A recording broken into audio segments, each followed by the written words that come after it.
Halo gengs, Dogat di sini dan sekarang saya akan membahas mengenai tahu lah ya.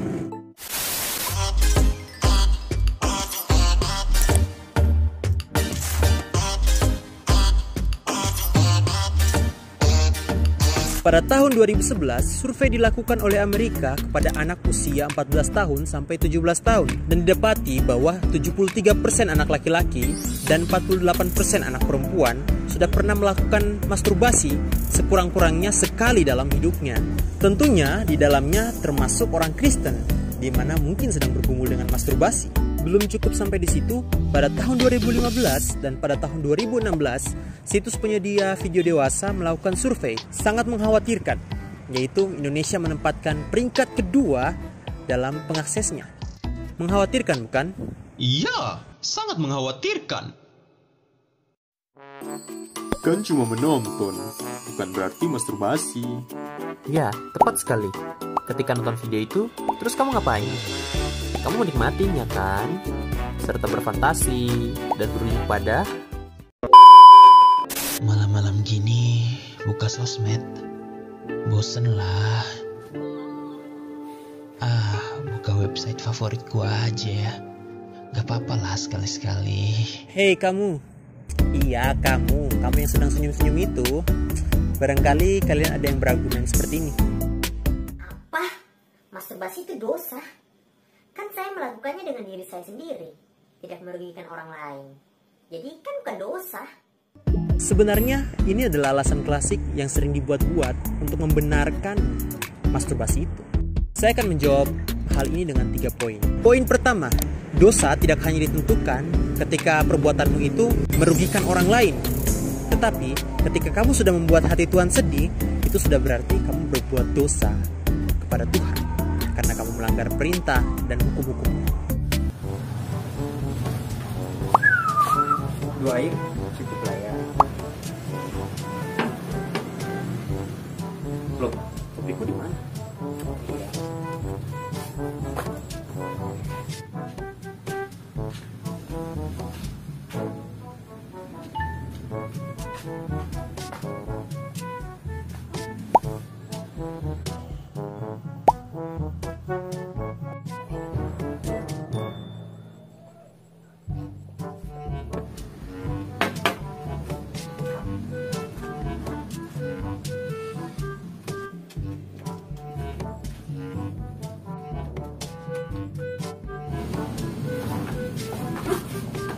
Hah? Kok air satunya habis? Tidak ada orang. Ya udahlah ya. Mungkin ada yang membutuhkan. Kan juga cuma air. Ya udah aku ambil lagi. Lihat, Bambang mencuri air dan Dodo tidak merasa dirugikan. Tetapi apakah perbuatan Bambang itu adalah dosa? Tentu saja adalah dosa. Demikian juga masturbasi. Masturbasi dilakukan tetapi tidak merugikan orang lain. Tetapi apakah masturbasi itu adalah dosa? Tentu saja adalah dosa. Jadi dosa tidak hanya ditentukan ketika kita merugikan orang lain atau tidak. Poin kedua, anggap saja kita menyetujui pernyataan ini. Kan tidak ada yang rugi karena melakukannya dengan diri sendiri. Nah, pertanyaan saya, kamu sebagai orang percaya, kamu milik siapa sih? Tentu saja jika kamu adalah milikmu sendiri, kamu berhak atas dirimu. Tetapi apa yang firman Tuhan katakan di dalam Galatia pasal 5 ayat 24? Galatia pasal 5 ayat 24. Barang siapa menjadi milik Kristus Yesus, ia telah menyalibkan daging dan segala hawa nafsu dan keinginannya. Kita harus mengikuti aturan main Tuhan. Tuhan yang adalah kudus dan kita pun harus kudus. Poin ketiga, fantasi yang enggak-enggak. Pada tahun 1970-an, survei menyatakan bahwa 90% orang yang melakukan masturbasi akan menggunakan fantasinya untuk berfantasi seksual. Sedangkan Tuhan Yesus mengajarkan di dalam Matius pasal 5 ayat 28 seperti ini. Matius pasal 5 ayat 28. Tetapi aku berkata kepadamu, setiap orang yang memandang perempuan serta menginginkannya sudah berzina dengan dia di dalam hatinya. Ini berarti masturbasi adalah dosa. Oke, gue udah paham. Jadi masturbasi itu dosa.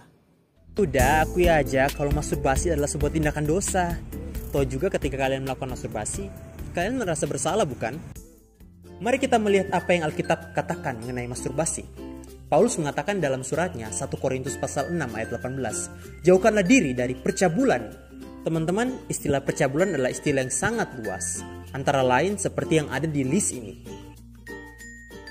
Dan teman-teman, salah satunya adalah masturbasi. Seperti yang sudah saya katakan tadi bahwa kita adalah orang percaya.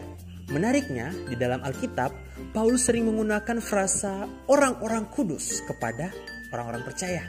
Salah satunya ialah di dalam Efesus pasal 1 ayat 1. Dari Paulus, Rasul Kristus Yesus oleh kehendak Allah, kepada orang-orang kudus di Efesus, orang-orang percaya dalam Kristus Yesus. Kata kudus di sini merupakan kata sifat yang berasal dari bahasa aslinya, yaitu hagios. Yakni ini berarti adalah sifat dari orang-orang percaya yang adalah kudus. Kata ini memiliki definisi seperti dipisahkan dari dosa oleh Allah dan untuk kemuliaan Allah. Dari perjanjian lama sampai perjanjian baru, firman Tuhan tetap mengatakan hal yang sama mengenai kekudusan. Ini berarti firman Tuhan konsisten dan tetap mengatakan bahwa kita harus kudus di hadapan Tuhan.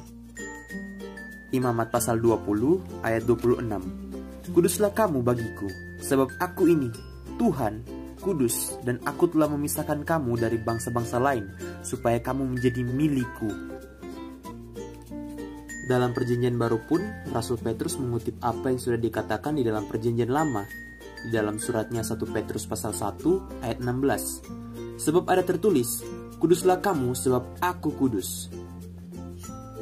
Seperti yang Tuhan Yesus sudah ajarkan di dalam Matius pasal 5 ayat 28. Tetapi aku berkata kepadamu, setiap orang yang memandang perempuan serta menginginkannya sudah berzina dengan dia di dalam hatinya.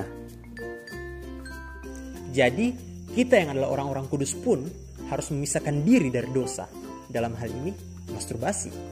Sebab kita sudah dipanggil untuk kudus olehnya dan untuk dia kita harus hidup kudus. Iya, gue udah tahu masturbasi itu dosa. Tapi gimana ya lepas dari ikatan ini? Seolah-olah ikatan ini membelenggu banget. Hei, kamu pasti ada kesulitan untuk lepas kan?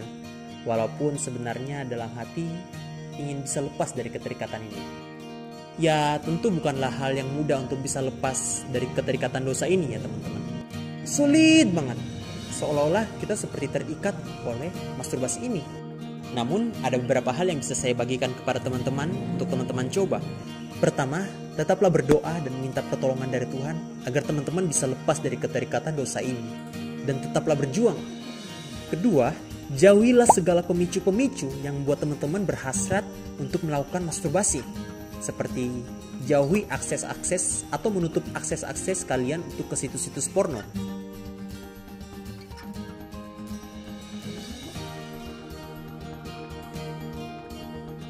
Ataupun seperti kalian menjauhi ruangan-ruangan sepi yang membuat kalian berhasrat untuk melakukan masturbasi.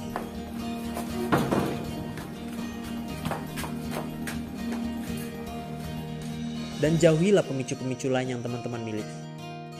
Mungkin seperti Yusuf ketika digodain oleh istri Potifar, dia lari bukan? Tips ketiga, jika kamu yang melihat video ini adalah orang yang siap untuk menikah, tapi sedang bergumul dengan masturbasi, saran saya ialah menikahlah, berkeluargalah. Sebab akan lebih baik jika kalian diberkati dengan seks yang kudus dibandingkan dengan kamu sendiri melakukan dosa. Demikianlah pembahasan kali ini. Tetaplah berjuang ya teman-teman. Yakinlah Tuhan beserta denganmu untuk melepaskan keterikatan dosa ini. Ketika kamu jatuh, datanglah pada Tuhan, berdoa pada Tuhan. Minta ampun dan berjuang lagi teman-teman. Kiranya Tuhan menyertai kalian senantiasa. God bless you.